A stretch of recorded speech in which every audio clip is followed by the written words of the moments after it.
like you. Hey, listen, we're going to pivot to this. Is it rude to ask for a to-go box from a restaurant, or worse yet, from a dinner party? One reader of the Mercury News thinks that the chef might be offended if she doesn't take her leftovers home. Jennifer, what is the etiquette for taking home food from a restaurant? And more importantly, I think, taking food home from a dinner party that you were invited to?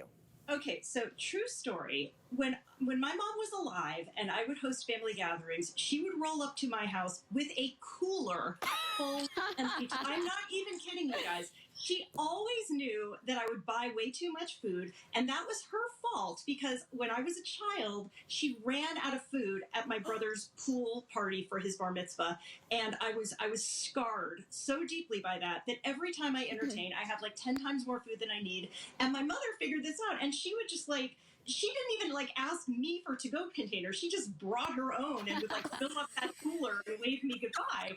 So, you know, she was not gonna let that food go to waste, and I understand the impulse. Although I don't think I'd show up at anyone else's house with my own Tupperware. Well, that feels a bridge too far. You know what, Jennifer? We actually got a comment from Arlene on Twitter, and I think she might have a lot in common with your mom, because she says, "I'm that person who brings empty Tupperware. Just in case food is offered, I want to be prepared, but only if it's offered. Or if I especially like something, maybe, sometimes. Okay, I always ask for some."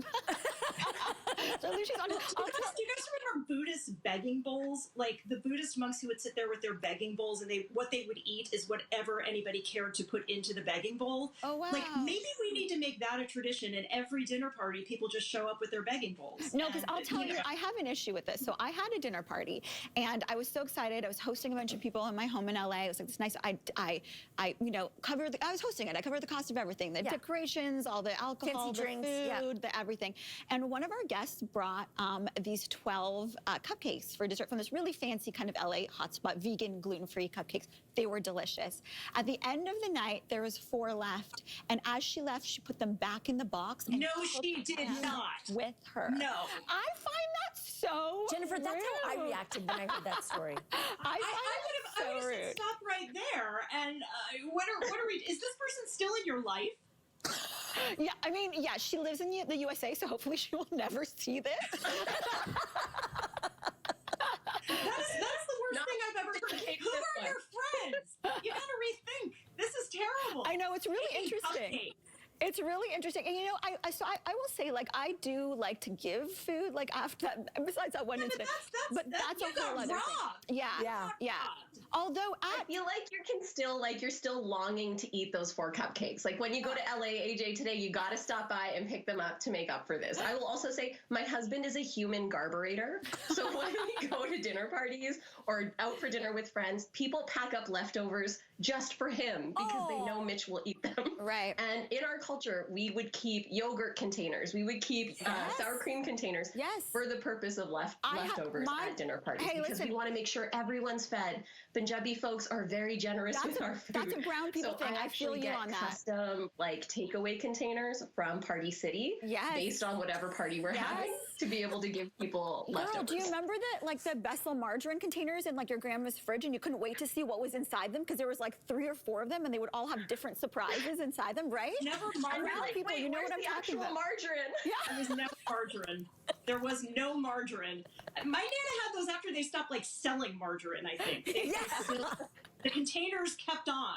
Yeah, it was sustainable before there was ever a sustainable. There you go. The OG. My mom has this habit of, it's not even food, but we'll visit her on the weekend and we're about to leave, car started, it's like, okay, bye. And she's like, wait, do you want some pears? Wait, do you want this empty plastic bag? Or take some gas money? And then she just tries to give you anything she can because she doesn't want you to leave empty-handed. That's a mom thing. My mom does the same thing. Yeah. It's really quite sweet. Yeah. But leftover food from a restaurant, this woman who wrote in originally thought like that someone had suggested that it's rude to take home a doggy bag, so to speak. In the world of food, when we talk about food waste, like 1/3 of the amount of food that is produced on this planet is wasted. That's hundreds of billions of dollars wasted and a ton of water wasted. I mean, there is no excuse. No. Always take your food home from a restaurant, people. Doggy bags. And give it to Mitch. Yes. Give it to Mitch. Give it to Mitch. Mitch will eat it. Send them over. Hey, Jennifer, we're so excited to talk to you about your new book, The Summer Place. And you wrote this during the pandemic. And your books are always impossible to put down. What can readers expect from this story? So, if you've been listening to me tell stories about my family, it's a lot like that, slightly more polished.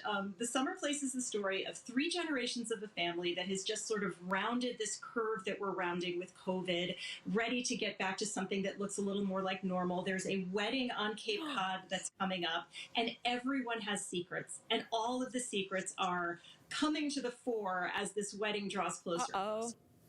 Oh my God. That sounds great. It sounds really, really good. I love a Cape Cod I know what setting. I'm reading this weekend. Yeah, exactly.